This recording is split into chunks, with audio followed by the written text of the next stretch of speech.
मैं और मेरा दोस्त तालाब पर नहाने के लिए डेली दिन जाते थे। एक दिन ऐसा क्या हुआ कि हम लोगों के रोंगटे खड़े हो गए। तो हाँ दोस्तों, नमस्कार। मैं आपका विकास, जो कि आप लोगों को हॉरर कहानी देता रहता हूँ। और हमारी कहानी इतनी डरावनी होती है कि सुनकर आपके रोंगटे खड़े हो जाएंगे। और अगर आप हमारे चैनल पर दोस्तों पहली बार आए हो तो लाइक सब्सक्राइब जरूर कर लें। सब्सक्राइब तो जरूर कर लें, जिससे कि हॉरर कहानी आप तक दोस्तों सबसे पहले पहुंचे। ज्यादा समय ना गवाते हुए कहानी स्टार्ट करते हैं। तो हम लोग तालाब पे पहुंच तो गए, हम दोनों दोस्त। लेकिन एक दिन ऐसा क्या हुआ, हम लोग तालाब पर दोस्तों गए। मेरा दोस्त नहा रहा था। फिर मेरे दोस्त ने कहा कि मैं ऊपर से कूद रहा हूँ। मेरा दोस्त जैसे ही दोस्तों ऊपर से कूदा, फिर वो पानी के अंदर गया। फिर उसने महसूस करा कि उसका पैर किसी ने दोस्तों पकड़ लिया था। लेकिन जैसे तैसे करके मेरा दोस्त बाहर निकल के आया।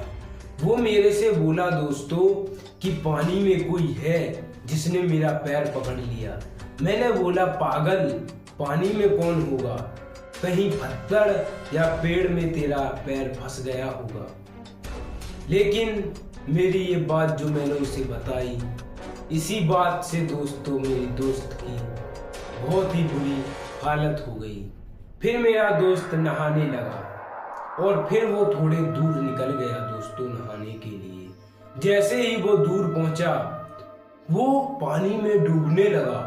वो चिल्ला रहा था, बचाओ बचाओ बचाओ। जब तक दोस्तों मैं उसके पास पहुंचा, उसकी मौत हो गई। अब पानी में दोस्तों इतनी टाइम तक, समय तक कोई नहीं रह सकता। मेरे दोस्त की मौत हो जाती है और मेरे दोस्त को उस पानी की बुरी शक्तियां, पानी में बुरी आत्माएं रहती थी, उनने मेरे दोस्त को मार दिया। फिर जब से तालाब पे जाना बंद हो गया।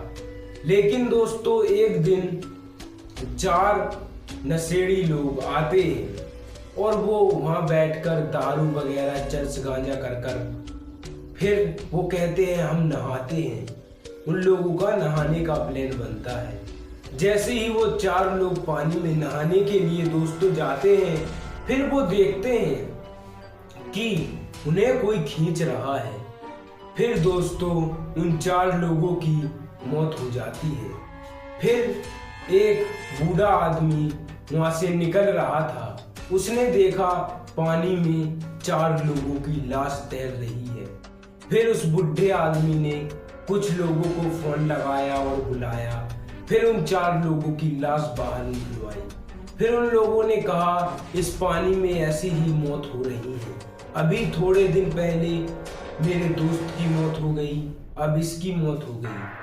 दोस्तों बुढ़े का दोस्त भी उसी तालाब में मर चुका था। लेकिन फिर उन लोगों ने एक तांत्रिक को बुलाया।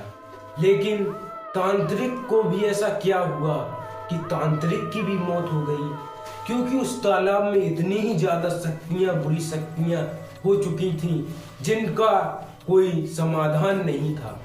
लेकिन ऐसा कुछ नहीं होता जिस चीज का दोस्तों समाधान नहीं होता। फिर एक साधु जो कि कई सालों से तपस्या कर रहा था, गांव वाले मिलकर उसको बुलाने के लिए जाते हैं और देखते हैं कि वो साधु अभी तपस्या कर रहा था। लेकिन वो लोग जैसे तैसे करके उस साधु को तपस्या से उठा लेते हैं। फिर वो लोग साधु को सारी बात बताते हैं कि ऐसी ऐसी घटना हो रही है। फिर साधु बोलता है चलो। जैसे ही साधु तालाब के पास जाता है दोस्तों, साधु उन तालाब की बुरी शक्तियों से बात कर रहा था और पूछ रहा था कि क्यों तुम सबकी बलि ले रहे हो। वो आत्मा बोली हम ऐसी ही बलि लेते रहेंगे। साधु बोला मेरे होते हुए ऐसा नहीं हो सकता। फिर जैसे तैसे करके वो बुरी शक्तियां, बुरी आत्माओं को साधु ने मनाया। लेकिन वो बुरी शक्तियां बोली कि मुझे एक बकरे की बलि चाहिए। तो फिर बकरे की बलि दी गई दोस्तों। और जब से बुरी आत्मा शांत हो गई और उन आत्माओं को शांति मिल गई, फिर तालाब में जाने लगे लोग नहाने के लिए। लेकिन दोस्तों, मेरा दोस्त तो चला ही गया। वो अभी भी बात मेरे दिल पर लग रही है। ये कहानी दोस्तों बिल्कुल रियल कहानी है। इस कहानी में कोई भी मिलावट नहीं है। और जब तक के लिए दोस्तों, नमस्कार।